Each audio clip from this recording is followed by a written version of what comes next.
स्वराज्य वार्ता, आवाज जनसामान्याचा। आपण सध्या आलेलो आहोत कोकाटे हदगाव येथे हनुमान शेळकेच्या शेतामध्ये आणि आपण जाणून घेणार आहोत त्याचं नुकसान किती झालेलं आहे आणि काय संदर्भ आहे। आणि दादा तुझा गट नंबर काय आहे आणि काय नुकसान झालंय तुझं? माझा गट नंबर 174 कोकाटे हदगाव। माझं नाव हनुमान शिवाजी शेळके। कारण माझ्या एका शेतकऱ्यानं हे बघा अशा प्रकारचं तणनाशक मारलेलं होतं ऊसाच्या कडेला। त्याच्यानंतर दुसऱ्या दिवशी माझ्या प्लॉटमध्ये कापसाच्या असल्या प्रकारचा कसला व्हायरस आलाय हा काय मला जाणून कळलेला नाहीये। कारण ही जी पोझिशन आहे ही पोझिशन अशी बिघडली गेली, या प्लॉटचे या साईडचे 3 पाटे त्याकडेपर्यंत कुठलंही झाड बघा तुम्ही असंच आहे। चपोनी सचिन इंगेवाड यांच्या मार्गदर्शनाखाली जाधव एस.सी. भीमराव राठोड, सज्जन काकडे, रानोजी पांढरे, घोडके यांच्या पथकाने केलेली आहे। स्वराज्य वार्ताचे राम राठोड, आष्टी। असेच झालेत मध्ये बघा 5 पाट्याला कसलाही धक्का नाहीये। आणि असं नाहीये की समजा नैसर्गिक आपत्ती आहे, नैसर्गिक आपत्ती जर असेल तर माझ्या पूर्ण प्लॉटवर व्हायला पाहिजे होती असं माझं म्हणणं आहे। मग याच्यानंतर मी काय केलं, 7 तारखेला कृषी सहाय्यक जायबाई साहेब यांना मेसेज पाठवलाय, फोटो पाठवलाय। तो मेसेजद्वारे काय संदेश मिळाला तुम्हाला? तो मेसेज पाठवल्याच्या नंतर साहेब मला म्हणाले, हा पहा फोटो त्याचा।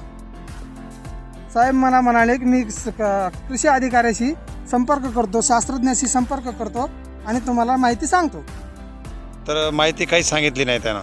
हे 7 तारखेला पाठवल्याच्या नंतर मला साहेबांनी माहिती सांगितली सर 17 तारखेला की तुम्ही काय करा साहेब। मी साहेबांना विचारतोय, साहेबांनी सांगितलं की 100 ग्राम DAP मारा आणि 50 ग्राम ग्लुकोज एका टाकी फवारायला मारा असं मला 18 तारखेला सांगितलं। आज सर 20 तारीख आहे, पण त्याच्या अगोदर माझ्या मनानं मी काय केलं सर की एक नेटवर सर्च केलं की या तणनाशकचा अपाय झाल्याच्या नंतर कापसाला काय करावं।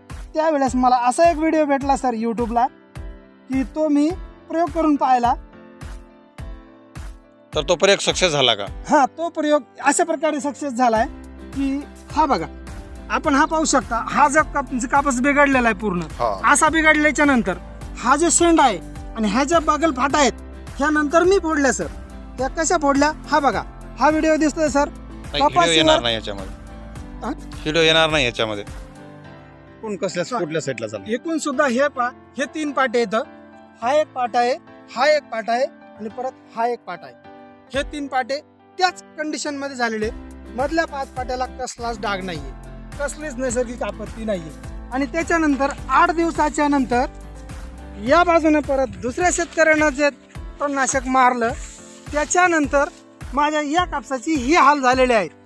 आपण पाहू शकता हे बघा, कारण याच्या बुडाला जे आहे ते तर कसलाच डाग नाहीये। हे मध्ये जे आहे ते आपण बघू शकता। आणि ते कधी झालंय हे बांधाच्या टोकापर्यंत या इकडे, या बांधाच्या टोकापर्यंत तणनाशक मारलं गेलं होतं। या मिरची पिकामध्ये तणनाशक मारले, त्या शेतकऱ्याला विचारलं असता तो काय म्हणतोय, माझ्या मिरची पिकामध्ये याचा काहीच परिणाम झालेला नाही, तुझ्या कापसाच्या पिकावर कसा परिणाम झाला हे मला माहित नाही। बरोबर, ठीक आहे। आपण बघू शकता हा जे माझा 1 एकरचा प्लॉट आहे कापसाचा सर, हा 1 एकरच्या प्लॉट मध्ये अर्धा एकर प्लॉट असाच झालेला आहे। प्रत्येक झाडानं झाड असं आहे सर। आणि याच्या पुढचा अर्धा एकर प्लॉट डाग नाहीये, झाडाला डाग।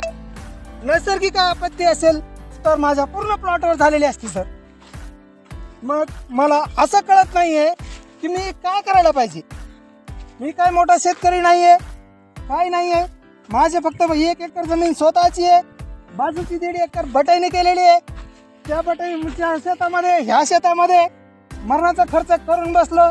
आणि आता हे बघा, हे दिसतंय हे अर्धा एकरच्या समोरचे फळ दाखवा मला, याच्यामध्ये एक तरी झाड खराब आहे का? कुठे गेली नैसर्गिक आपत्ती सर? इथून काय करायला पाहिजे आम्ही?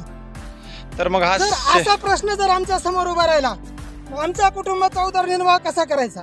जर होत नसेल, असे जर संकट येत असतील तर आम्ही आत्महत्या करायची का काय करायचं, का विषप्राशन करायचं? हे मी वारंवार सांगतोय।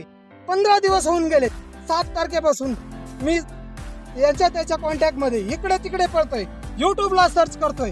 यूट्यूबला सर्च केल्याच्या नंतर मला असा व्हिडिओ मिळाला की आपण रोगर आणि मोनो आणि ॲसाडाप रोगर 20 ml, मोनो 20 ml आणि ॲसाडाप 2 चमचे टाकून एका पंपाला अशी फवारणी केली तर तुमचा निश्चितच कापूस सुधारला जाईल. बरं, तुम्ही वारंवार कृषी अधिकाऱ्यांना यांना फोनद्वारे संपर्क साधून कोणी आलाय का इथं पंचनामा करण्यासाठी? काही एवढ्या दिवसाच्या नंतर मला सर जायबाई सरांनी कॉल केला.